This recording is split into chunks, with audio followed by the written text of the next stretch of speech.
also want to think about co-development with our suppliers, which could mean that we bring our ideas and our co-development efforts into this metaverse, and maybe my customer is leasing the share of value added that I added to the component, and by this the supply chain owns, so to say, the product.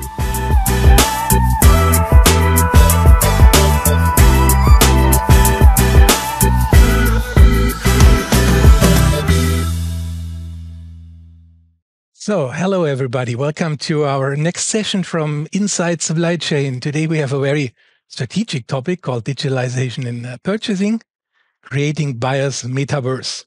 And therefore, let me introduce myself. My name is Alexander Frisch. I'm working at SupplyOn as a client executive for our shareholder, Schaeffler. And from Schaeffler, I brought a real visionary with me to talk about that topic. Florian, would you introduce yourself? Alexander, thanks a lot for having me here. Yeah, always a pleasure. My name is Florian. I'm responsible for purchasing in our automotive business, in Schaeffler's automotive business. And in that function, I'm here to talk a little bit about our ideas in the purchasing metaverse. Okay.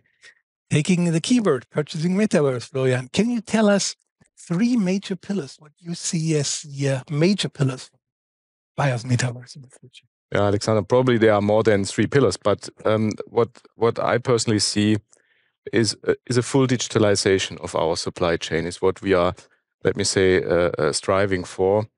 And we want not only to digitalize the buyer-supplier relationship, yeah, recently also together with SupplyOn in a multi-tier approach, but we also want to think about co-development with our suppliers, which could mean that we bring our ideas and our co-development efforts into this metaverse so that we digitalize, let me say, a real-time development with our suppliers, and by that save time. The second aspect, obviously, is also to digitalize the parts, the components that we buy, because we want to receive the data about all the components before we get the components by themselves. And the third aspect is what I would call a circular economy based on digitalization. Okay, Florian, let's step in the first topic. Let's take buyer metaverse. Can you give us a short definition what a metaverse concretely for a buying company like Schaeffler would be? Yeah, I read the term recently quite often, metaverse or omniverse or other terms. So you can call it however you want to call it. I wouldn't call it buyer metaverse only, but purchasing or even supply chain metaverse. So the idea is to link, let me say, the real world with the let me say digital world, so the abstract world in a way. And the idea is really to sensorize the real world and bring it into a parallel world. We call it, I guess, digital twin. But we don't want to limit the digital twin on, let me say, objects on a plant level, on a machine level. We want to bring the digital twin to a supply chain level. That's basically our thinking behind. Okay. So, and what do you think about new business models with regard to sustainability? Will it also in the future be the case that we have a buying company, a supplying company with regard to sustainability, or is it not more going in the direction of, let's say, leasing models and closed circles with the refurbishment? Alexander, so I guess for the first time we have now the chance to really implement circular economy. Yeah?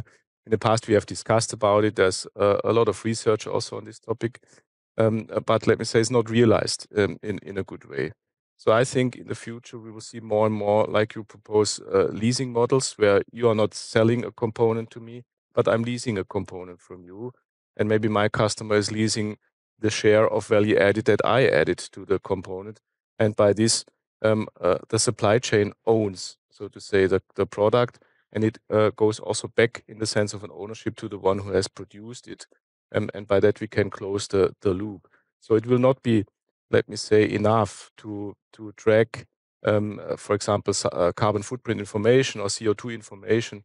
It's a necessity, but I think we need to combine it with a smart model like the circular, what I call circular leasing, because this will be a better chance to implement sustainable products. Great. But as you mentioned, maybe is a step ahead of us. So in the first step, we talk about company carbon footprint, product carbon footprint to force our topics like decarbonization. Correct? That's correct, principle. So we want to have this information, but today again we discussed in another forum together with, let me say, other shareholders of SupplyOn. That is not so easy to get and verify this carbon footprint data, but SupplyOn has clearly the means to do that. So we want to use SupplyOn. It is for us a necessity, a must, but we are at the beginning of the journey, not at the end. Absolutely, because I like to have a job in 5 years as well. Yeah. Last point, Florian. There are many people listening to us and asking themselves, well, what are the very strategic topics they're talking about, maybe visionary topics? Is there anything where people who are interested in can learn what others are doing, what their strategy are? Do you have any kind of recommendation where they can have a pragmatical advice and learning in the weeks and months to come?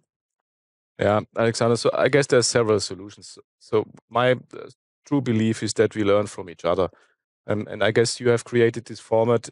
It's called Supplier Community here in SupplyOn, that we are also part of. This is one solution where we can learn. We have started with some friends a non-profit platform. We call it Purchasing to Go, where we learn, let me say, from other purchasers. We can go to universities. As you know, I'm active there as well. Because I guess if we exchange ideas, if we strive for common learning, we will achieve solutions for a more complex environment that we are clearly facing. Okay. So, ladies and gentlemen, thank you very much for listening. We would highly appreciate your comments, and we're looking forward for the next session inside supply chain and look forward to see you there. Have a good day and goodbye.